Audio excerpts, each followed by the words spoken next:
ಪ್ರಭಗತಿಗೆ ಅವರವರಂತೆ ಇಟ್ಟಿರುವನು ಆ ಶಿವೋಗಿ ಅಂತೇಳಿ 12ನೇ ಶತಮಾನದಲ್ಲಿ ಹೇಳ್ಯಾರ ಅನ್ನಿಸ್ಕೊಂಡು ಅವ್ರ ಭಾವಕ್ಕೆ ತಕ್ಕಂಗೆ ಇರ್ಲಿ ಎಲ್ಲಾರು, ಯಾರು ಬೇಡ ಅಂದಾರ. ಅದ್ರ ಮಾತಾಡೋದು ಯಾಕೆ? ಇನ್ನೊಂದ್ ಧರ್ಮ ಯಾಕೆ ಕೇಳಿ ಬೈತೀರಿ ನೀವು? ನಿಮ್ ಕುಕ್ಮಾರ ಹಚ್ಕೊಡ್ರಿ, ನಾಮಾರ ಹಚ್ಕೊಡ್ರಿ, ತೆರಿಯರ ಬೋಳಿಸ್ಕೊಡ್ರಿ, ನಿಮ್ ಬೇಕಾದ್ ಮಾಡ್ಕೊ, ಬಟ್ಟೆ ಬಿಚ್ಚಡಿ ಇಟ್ಕೊಡ್ರಲ್ಲ ನಿಮ್ಗೆ. ಯಾರು ಬೇಡ ಅಂದಾರ ನಿಮ್ಗೆ? ಅದ್ ಇನ್ನೊಬ್ರಿಗೆ ಯಾಕೆ ಬೈತಿರು? ನಿಮ್ಗೆ ಯಾರು ಹಕ್ಕು ಕೊಟ್ರ?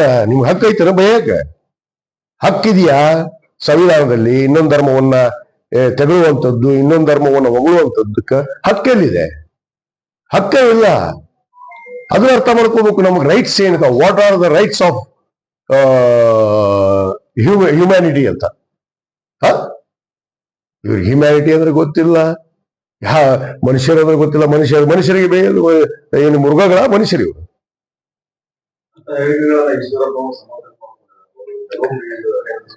ನೋಡ್ರಿ, ಗತಿ ಇಲ್ಲಾರ್ದವ್ರಿಗೆ ಮತ್ತ ಯಾರು ಒಬ್ರು ಹೋಗಬೇಕಲ್ಲ, ಹೊಟ್ಟತನ ಇದೊಂದು ಹಿಂದು ಹಿಂದು ನಾನ ಹುಲಿ ಹುಲಿ ಹುಲಿ ಅಂತೆ. ಸ್ವಯಂ ಘೋಷಿತ ಹುಲಿ, ಸ್ವಯಂ ಘೋಷಿತ ನಾನ. ಯಾರು ಘೋಷಣೆ ಮಾಡ್ತಾರೆ ಇವ್ರಿಗೆ? ತಾವ ಘೋಷಿತ, ಸ್ವಯಂ ಘೋಷಿತ, ಎಲ್ಲ ಸ್ವಯಂ ಘೋಷಿತ ನಾಯಕರು ಇವರು. ಇವ್ರಿಗೆ 5 ಪೈಸಾ ಓಟ್ ಬೀಳುದಿಲ್ಲ. ಸುಮ್ಮನೆ ಈಗ ಕಾಮಿಡಿಯನ್ ಇರ್ತಾರ, ನಿಮ್ಗೆ ಗೊತ್ತೈತಿ ಸಿನಿಮಾದಾಗ, ಅವ್ರೆಲ್ಲಾರು ನೋಡ್ತಾರ. ಅವ್ರಿಗೆ ಹೀರೋ ಆಗಕ್ಕೆ ಸಾಧ್ಯತೆನ? ಇವರು ಜೀವನದಲ್ಲಿ ಕಾಮಿಡಿಯನ್ಸ್. ಇವರು ಮಿಸ್ಟರ್ ಯಾರಿವ ಅದಾರಲ್ಲ ಒಂದು 4-5 ಮಂದಿ, ಈಶ್ವರಪ್ಪ, ಅವನ ಹೆಸರು ಹೇಳೋದಿಲ್ಲ ಒಬ್ಬ, ಆಮೇಲೆ ಇವ ಕೆನೇರಿ ಸ್ವಾಮಿ ಒಬ್ಬ.